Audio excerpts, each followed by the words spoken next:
Lucas 17:11, la historia de los 10 leprosos. Algunos la llaman la historia del leproso agradecido, pero en las Biblias aparece la historia de los 10 leprosos. En algunas versiones aparece ese título.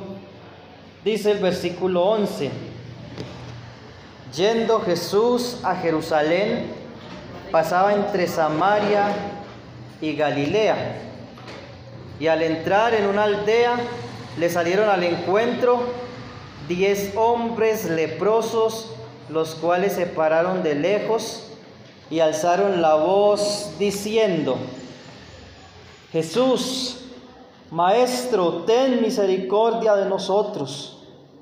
Cuando él los vio, les dijo: id, mostraos a los sacerdotes. Y aconteció que mientras iban, fueron limpiados. Entonces uno de ellos, viendo que había sido sanado, volvió glorificando a Dios a gran voz y se postró rostro en tierra a sus pies, dándole gracias. Y este era samaritano. Respondiendo Jesús dijo: ¿no son 10 los que fueron limpiados? ¿Y los 9 dónde están? No hubo quien volviese y diese gloria a Dios, sino este extranjero. Y le dijo: levántate, vete, tu fe te ha salvado.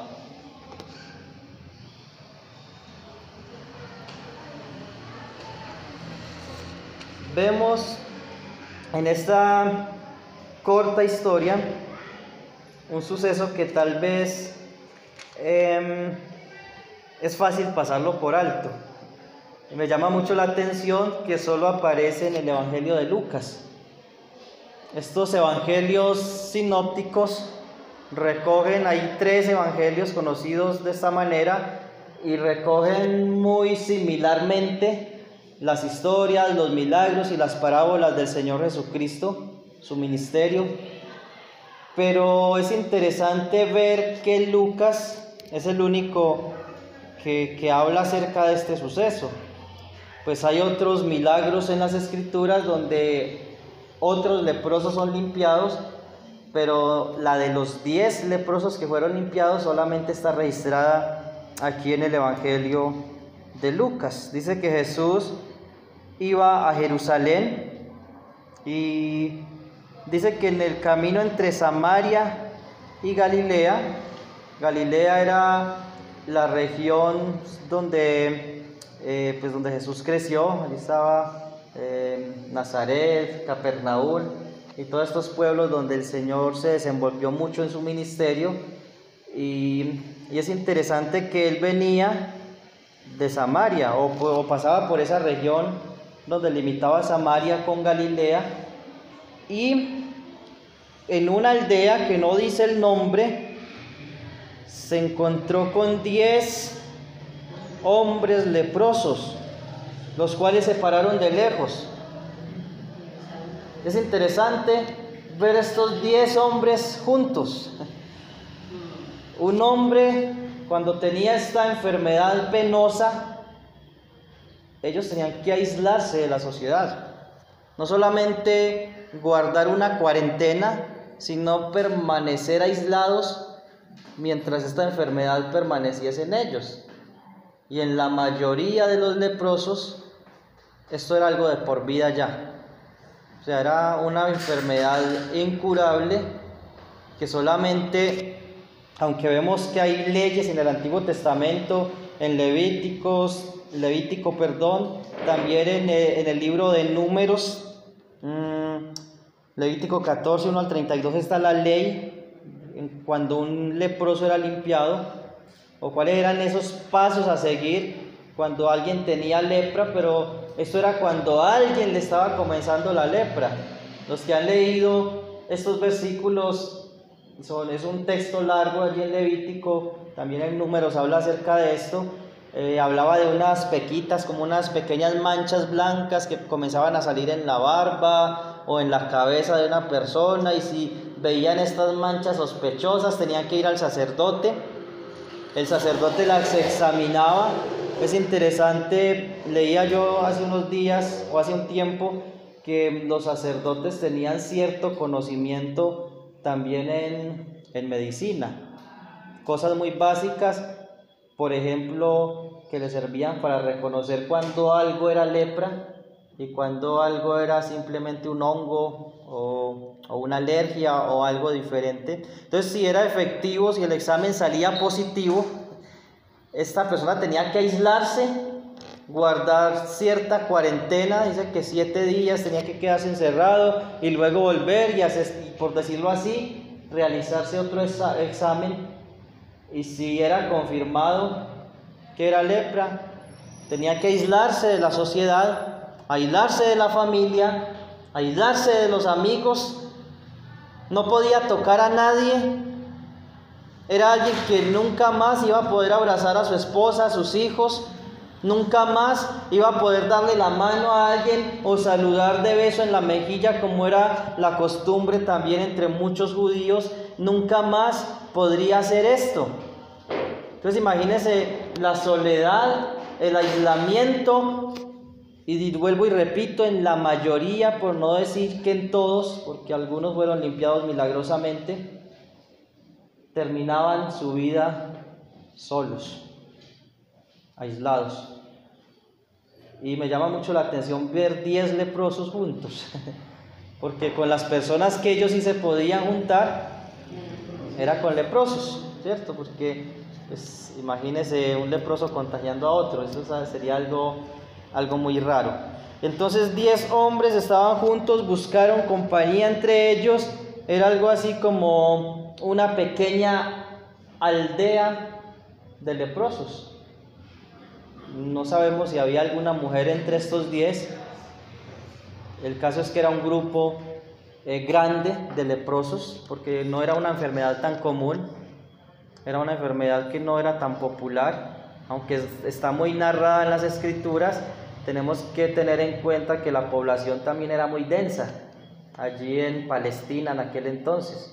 Había una población densa, para la época era una de las regiones más densas en todo el mundo. Aproximadamente entre 2 y 6 millones de personas vivían en Palestina en aquel entonces. Entonces, cuando se escucha cuando vemos hablar mucho de leprosos en las escrituras, es porque los leprosos se dieron cuenta que había un hombre que podía curar leprosos, sordos, mudos, endemoniados. Por eso es que vemos aglomeraciones de leprosos, de sordos, de mudos, de paralíticos, pero no era una enfermedad muy común en aquel entonces. Entonces ves 10 leprosos juntos, no era algo pues muy común. Dice que se postraron de lejos por obvias razones, por lo que mencionamos. De hecho ellos llevaban una especie de campanitas como amarradas en un palo, y tenían que estar sonando eso para que la gente, cuando escuchara ese sonido, tuviese cuidado, porque era muy posible que si se acercaba mucho a un leproso podía ser contagiado. Era una enfermedad que era altamente contagiosa, y ellos tenían que gritar: inmundo, inmundo. Vemos en esta enseñanza, y no es un secreto para los que estamos aquí, porque lo hemos hablado en otras ocasiones, las escrituras comparan la lepra, la enfermedad de la lepra en la carne, con el problema del pecado. De hecho, Isaías capítulo 1 lo describe figurativamente y nos llama leprosos. Llama al ser humano leproso, al ser humano sin Cristo. Espiritualmente está leproso, y dice desde la coronilla hasta la planta del pie, ¿están qué? Podridos, podrida llaga.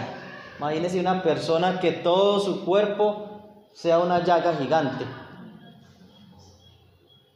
Esas personas que tenían lepra no podían ver su piel, todo lo que veían era carne descomponiéndose.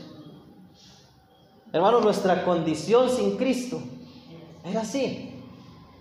Por eso Isaías 64, versículo, creo que es el 6, dice que todas nuestras justicias son como trapo de inmundicia. La mayoría de los comentaristas hablan de que esos trapos de inmundicia eran vendas con las que se cubrían los leprosos. Otros dicen que era una especie de paños que usaban las mujeres en aquel entonces como si fuesen toallas.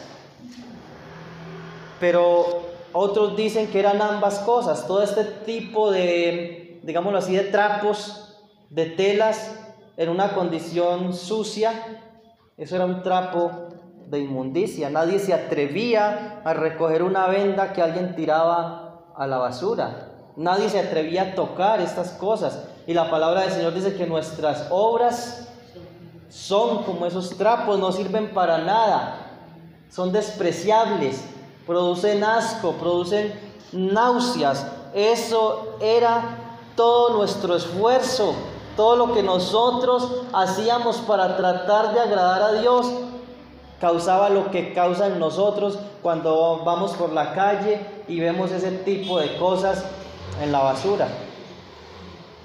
¿Qué sentimos?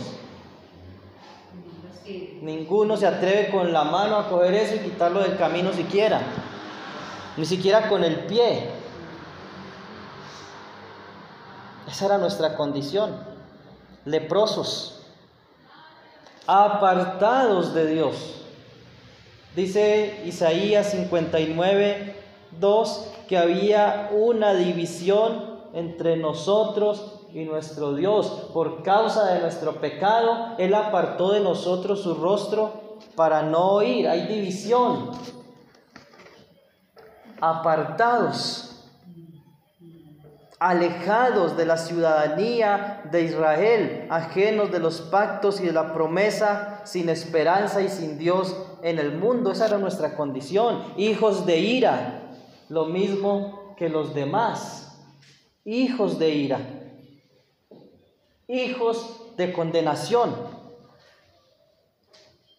Por eso este pasaje, hermanos, más que un relato histórico, teológicamente es algo importantísimo para todo aquel que ha sido rescatado, que ha sido salvo.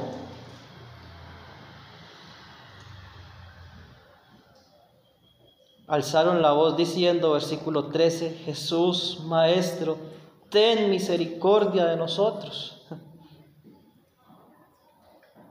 Ellos sabían que Jesús los podía sanar. Seguro escucharon la historia o se pasó de voz a voz aquel milagro de aquel leproso que le dice a Jesús, Señor, si quieres puedes limpiarme. Y el Señor Jesús le dice, quiero, sé limpio. Tal vez ellos escucharon de todos esos ciegos que fueron sanados y de todos los otros milagros narrados en el libro de Hechos, en el libro de Marcos. Y dijeron, ahí viene el único que nos puede librar de esta condición. El único. Hermano, solo hay uno que puede salvar al ser humano. El único es Cristo, amén, nuestro Señor. La salvación es de Jehová. La salvación pertenece solamente a Él, a nuestro Señor. No podíamos hacer nada por nuestros medios. ¿Qué podían hacer estos 10 leprosos para curarse? Habían muchos tipos de ungüentos, de plantas, seguramente de especies de cremas, infusiones y muchas cosas que en aquel entonces se usaban como medicina. Pero por más cosas que buscasen, ahí estaba la lepra. Ahí estaba la lepra. Incluso podían buscar los mejores médicos, pero ahí iba a seguir esa lepra, esa podrida llaga. Y ellos ven la única manera de ser sanos, pero ellos no exigen. Ellos claman pidiendo misericordia.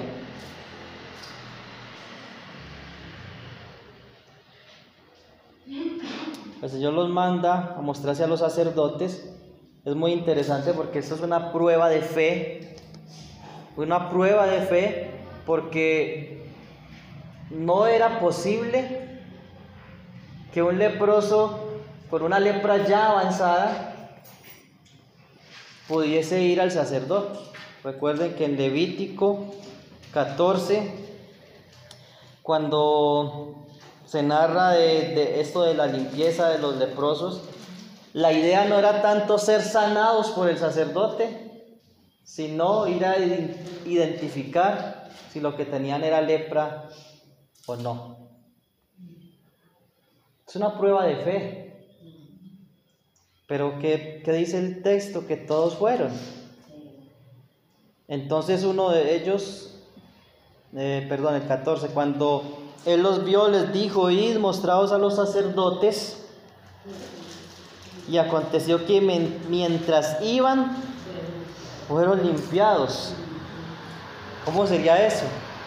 Ellos iban caminando y de repente, no sé si dejaron de sentir dolor, ¿cierto? Aunque el dolor de la lepra dicen que es muy diferente, que se siente es algo muy interno, no tanto en la piel. De hecho, ese es uno de los problemas de la lepra, que usted se puede sacar pedazos de carne y no se da cuenta. Por eso se tenían que vendar. Pero es interesante que ellos se dan cuenta. Se dieron cuenta, ¿cómo? No sabemos. Seguro se miraron entre ellos y vieron ya sus pieles sanas. Uno de ellos, viendo que había sido sanado, volvió glorificando a Dios a gran voz. Volvió glorificando a Dios a gran voz. Cuando ellos clamaron, en el versículo 13, dice que alzaron la voz pidiendo misericordia. Fueron apasionados para pedir misericordia. ¿Cierto? A veces somos muy apasionados para pedir cosas a Dios. Señor, por favor, sáname. Hay muchos cristianos que cuando están enfermos o cuando están en una situación difícil, se postran, se arrodillan, le lloran a Dios.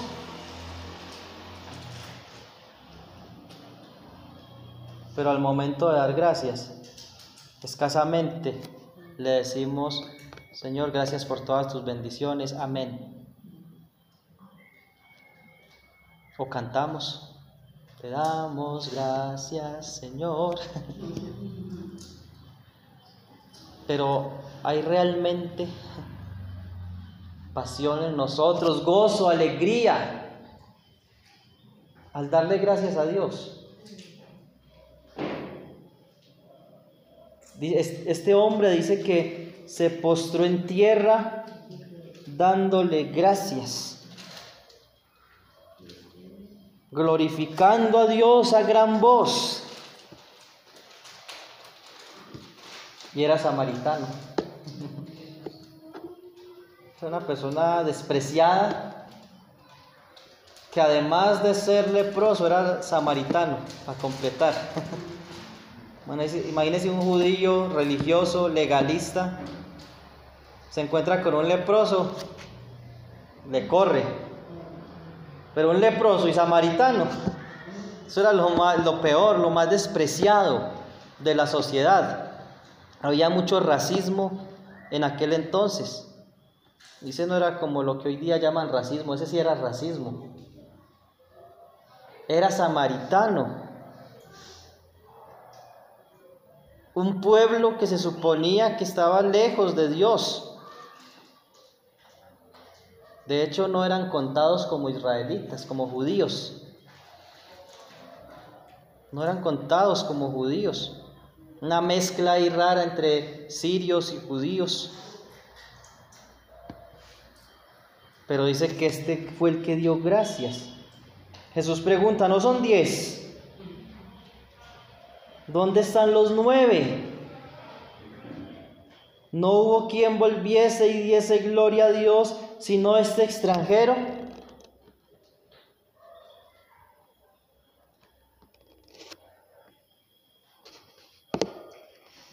El propósito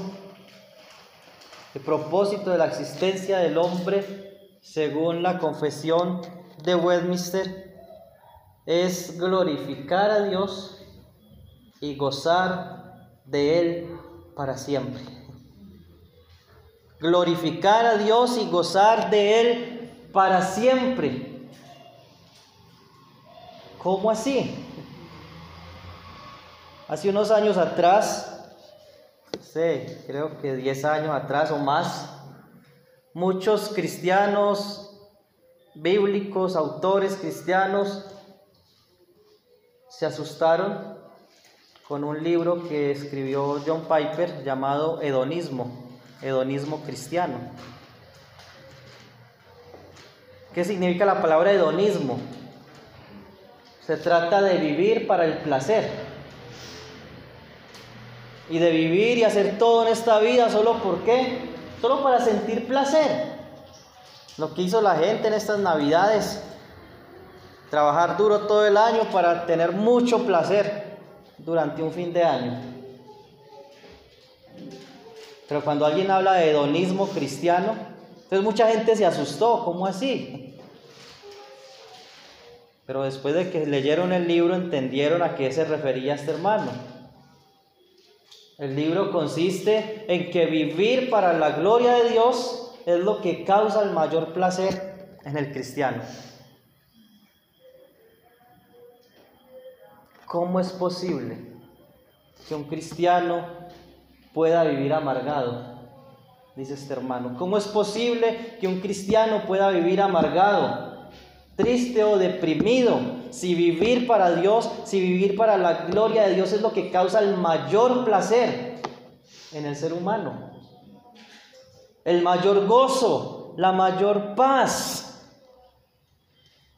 Este leproso en tan poquito tiempo entendió y sintió tanto gozo, tanta paz, que su mayor gozo y su mayor placer fue en venir y postrarse y glorificar a Dios, de darle toda la honra, vivir para Él. Por eso dice la Escritura en Filipenses capítulo 4, versículo 6, y la paz de Dios que sobrepasa, versículo 7, y la paz de Dios que sobrepasa todo entendimiento, guardará vuestros corazones y vuestros pensamientos en Cristo Jesús. La paz de Dios, el gozo que un creyente siente, la paz que un creyente siente, que un cristiano siente, jamás la podrá sentir una persona sin Cristo. Jamás. Por más que disfruten, por más que ellos digan que disfrutaron el fin de año, que se gozaron una fiesta, que gozan sus riquezas, su fama, su poder, jamás nos darán en los tobillos. Porque la paz de Dios sobrepasa todo entendimiento. Y muchas veces ni nosotros mismos la podemos entender. Pero es un gozo, hermanos. Es un gozo, es una paz, que aún hayan lágrimas en nuestros ojos. Ahí va a estar esa paz, ese gozo, hermanos. Ese es el mayor placer. Y si vivimos para Dios, según la voluntad de Dios, hermanos, ese gozo es permanente, ese gozo es maravilloso. ¿Qué obstruye esa paz? ¿Qué quita ese gozo? El pecado. Cuando hay pecado en nuestras vidas, y hablo a creyentes, hablo como creyente, cuando hay pecado en un creyente, hay problema, es difícil dormirse, porque ahí está la conciencia mostrándonos: no estás bien, arregla cuentas con tu Dios. Cuando no hacemos el bien que debemos hacer, la conciencia también nos dice es pecado, porque lo dice la Escritura. El que sabe hacer lo bueno y no lo hace, le es pecado. Ahí está la conciencia, ¿cierto? Y a veces nos cuesta dormirnos. No hay un gozo pleno, aunque sabemos que somos salvos, no hay un gozo pleno. Eso le pasó a David, ¿cierto? Salmo 51. Señor, vuélveme el gozo de tu salvación. Él no está pidiendo que Dios le devuelva la salvación, no, el gozo de tu salvación. Y Dios se lo devolvió. Dios le devolvió el gozo de su salvación. Así que, hermanos, vemos en esta historia un hombre agradecido. Un hombre agradecido. Dad gracias en todo, porque esa es la voluntad de Dios para con nosotros en Cristo Jesús. El texto de Filipenses también dice la paz de Dios que sobrepasa todo entendimiento, en el contexto de dar gracias. Por nada estéis afanosos y no sean conocidas vuestras peticiones delante de Dios. ¿Con qué? Con acción de gracias. Así que, hermanos, tenemos mucho para darle gracias al Señor. ¿De dónde nos sacó? ¿De dónde nos rescató el Señor Jesucristo? No seamos como los 9. Pasó un año lleno de bendiciones, lleno de misericordia. Si no vivimos gozosos el año pasado, no fue por causa de Dios, sino por causa nuestra. Pero su misericordia siempre estuvo, su gracia siempre estuvo, y si el Señor nos permite vivir este año, será siempre lo mismo, lleno de gracia y de misericordia, no importa lo que suceda en nuestro entorno. Así que démosle gracias a Dios por el año que pasó, por el año que llega y por su misericordia siempre. Dios bendiga su palabra.